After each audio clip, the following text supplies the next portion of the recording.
The room was full of laughter and clinking glasses, but it all stopped with one sentence.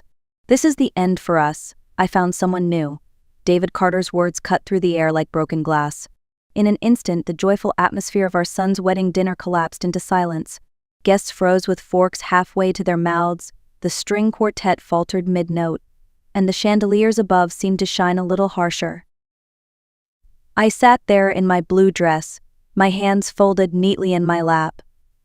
After 34 years of marriage, my husband had chosen this night, of all nights, to end everything. His announcement wasn't a mistake or a slip of the tongue. It was carefully planned, designed to humiliate me while our friends, relatives, and even our son watched.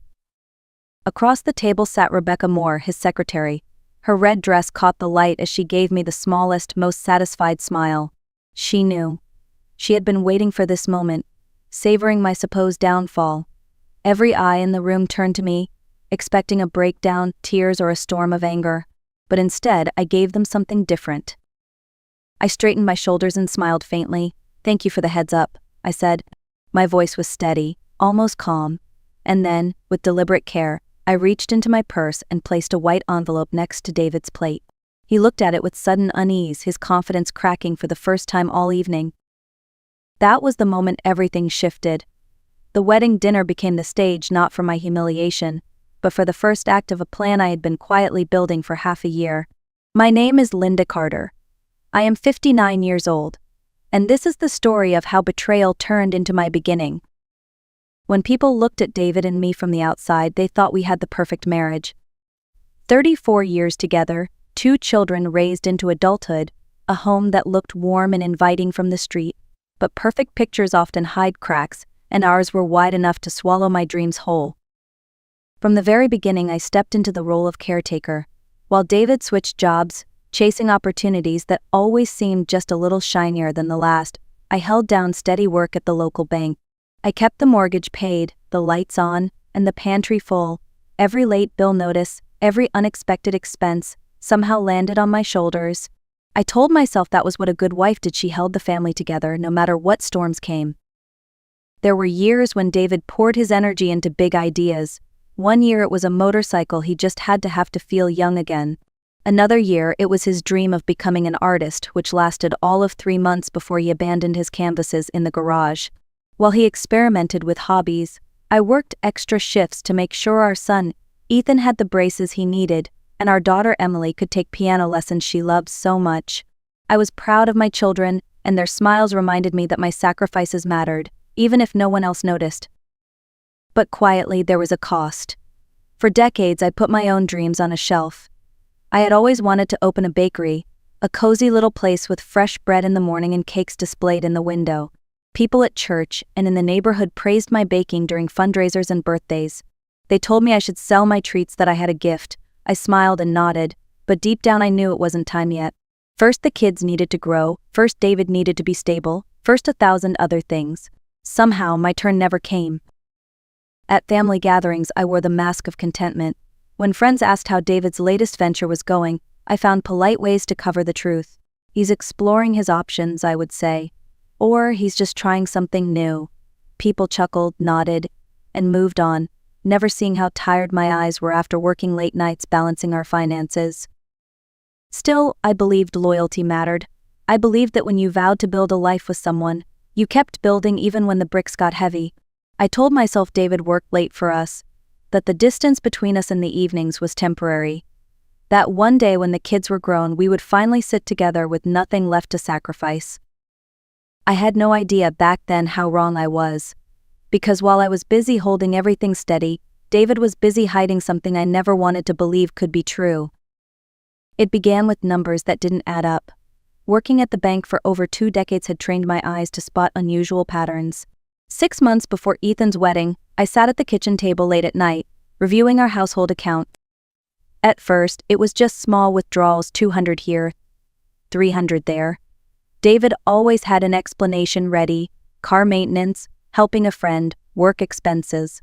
But then the amounts grew larger, and the excuses thinner. One Saturday morning, after he left for what he called a networking brunch, I logged into our accounts more carefully than ever. I traced the transactions through transfers, then into a secondary account I had never seen before. The account was under David's name, but he had not mentioned it once in all our years of marriage. My chest tightened as I saw the balance. Tens of thousands moved there over time. This wasn't saving, it was siphoning. I could have confronted him right then. Instead, I waited. Maybe part of me already knew what the truth would be, and I needed proof. I began acting like a detective in my own home. Each evening I noted down his withdrawals. At work, I quietly ran reports, connecting the dots with precision. The story wrote itself: dinners at expensive restaurants, jewelry purchases, hotel stays. The money wasn't disappearing, it was being invested in someone who wasn't me. The final blow came on a Tuesday morning. David left his phone charging on the counter while he stepped outside to water the lawn. A text preview lit up the screen. Curiosity, or maybe survival instinct, made me pick it up. The messages were between David and Rebecca Moore, his secretary. They weren't shy about their intentions. He told her he couldn't wait until after Ethan's wedding, when he would finally set himself free. She responded with hearts and plans for a beachfront condo they would buy together. I stood frozen, the phone heavy in my hands. For years I had imagined Rebecca as simply efficient, polite, helpful. She had come to our home for dinner parties, laughed at my jokes, even complimented my roses in the garden. I had thought she was a friend. All the while, she was helping herself to my husband. It was more than betrayal. It was performance.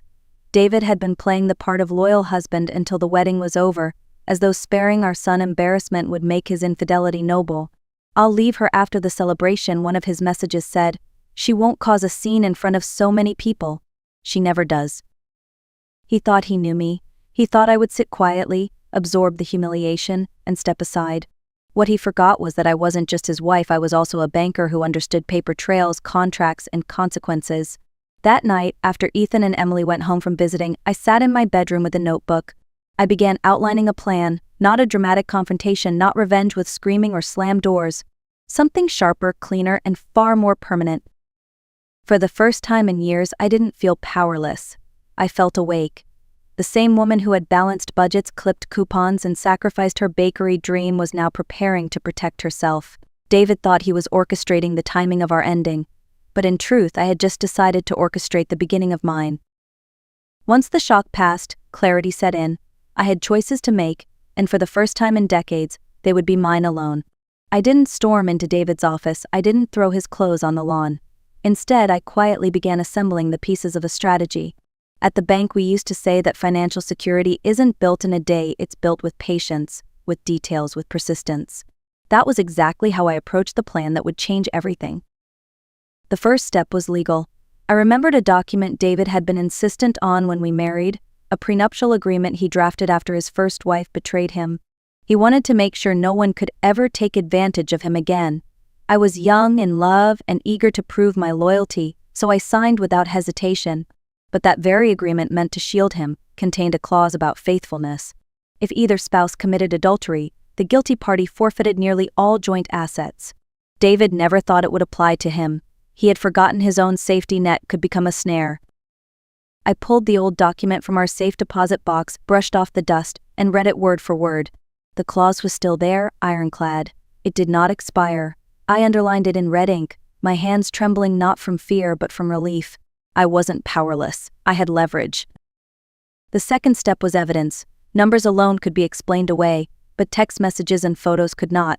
I began compiling everything: screenshots of his account transfers, copies of jewelry receipts, even hotel bookings under his name. When he left his phone unattended again, I quietly forwarded key conversations to my email. His own words, his own promises to Rebecca, his own timeline of betrayal. The paper trail was undeniable. Next, I contacted an attorney, David Chen, a man I had worked with at the bank during estate settlements. He was discreet and thorough. I remember the calm way he looked at me across his office desk when I slid over the folder. "You've done half my job already," he said gently. "Most women who come here only have suspicions. You have a full case." For the first time in months, I allowed myself to smile. We drafted the divorce papers carefully, making sure every detail aligned with the prenuptial terms. Timing mattered. David wanted to wait until after Ethan's wedding to make his grand reveal, but I decided to file the morning of the ceremony. By the time the courthouse processed the paperwork, the news would be locked in place, irreversible, waiting for him like a shadow. He thought he was staging a dramatic ending in front of family and friends. What he didn't realize was that I had already written the script. The final piece was emotional. For years, I had been the peacemaker, the one who swallowed her words to keep the family intact. That night, as I sat with the envelope sealed and ready, I realized I wasn't seeking revenge for its own sake. I wasn't trying to destroy him in anger. I was protecting myself, my children, and the life I still wanted to live. This wasn't vengeance, it was liberation. When I slipped the envelope into my purse on the morning of the wedding, my heart was strangely calm. I had thought through every step. I had prepared for every outcome. Whatever David believed he was about to do, he was already 3 moves behind me, and that knowledge gave me more strength than I had felt in years. The moment at the wedding dinner felt surreal. Like I was watching a play I had already rehearsed 100 times in my mind. David stood tall, wine glass in hand, expecting applause for his courage to announce a new love. Rebecca shifted in her seat, her smile small but certain, as if she were about to inherit a crown. And I, the woman they believed would break down, simply slid the envelope across the table and wished everyone a pleasant evening. I walked out of that glittering ballroom with my head held high. Behind me, whispers rippled through the guests like waves. The heavy doors closed, and for the first time in months, I inhaled deeply, free from the weight of secrets. I had made my move. Minutes later, the doors burst open. David rushed after me into the hotel corridor, his face flushed with anger. "Linda, what is this?" he demanded, waving the envelope like it was a ticking bomb. "What did you do?" His voice cracked, the first hint that his performance had faltered. I turned slowly, meeting his eyes with a calmness he did not expect. "It's exactly what it looks like," I said. "The end. But on my terms, not yours." He laughed bitterly, trying to regain control. "You can't be serious. A divorce? Today? You're making yourself look foolish." "Am I?" I asked quietly. "Or are you the one who just confessed to betrayal in front of 100 people?" His jaw tightened. "The prenup expired years ago. You'll get nothing. My lawyer will prove it." I smiled, small and sharp. "You should read Section 15 again. The faithfulness clause is valid for the length of the marriage. It never expired." For the first time that night, the confidence drained from his face. He staggered back as if the hotel carpet had given way beneath him. "That's not possible," he whispered. "It is," I replied, "and I have every transfer, every receipt, every text message to prove your choices." He tried another tactic. "After 34 years, you'd throw it all away over one mistake." I stepped closer, lowering my voice so only he could hear. "A mistake is forgetting an anniversary. A mistake is saying something cruel in anger. What you did was a plan. A year of lies, of stolen money, of building a life with her behind my back. That isn't a mistake. That's who you are." His hands trembled around the papers. "You don't understand. Rebecca and I." "I don't need to understand," I interrupted firmly. "The judge will. That's enough." At that moment, Mark, his younger brother, appeared from down the hall. He had followed us out of concern. When he saw the scene, David pale and frantic, me standing firm, he stopped. "Linda," he said gently, "I know about Rebecca. I saw them together last month. I asked David about it, and he lied to my face. You're not crazy. You're not overreacting." David spun toward his brother in shock. "You were supposed to be on my side." Mark folded his arms. "I'm on the side of truth." The silence that followed was heavier than anything said aloud. David realized, maybe for the first time, that the ground beneath him was truly crumbling. Not just his marriage, but his family, his reputation, his carefully built image. I took one last look at him, then walked toward the elevators. "Enjoy the rest of the evening, David," I said. "I'll see you in court." The doors slid closed between us, sealing the end of his charade and the beginning of my freedom. The fallout came quickly, faster than even I expected. By Monday morning, the courthouse had processed the filing, and the temporary orders were in place. Our joint accounts were frozen. The house remained under my control. David's lawyer, a young associate more versed in corporate contracts than family law, looked overwhelmed from the start.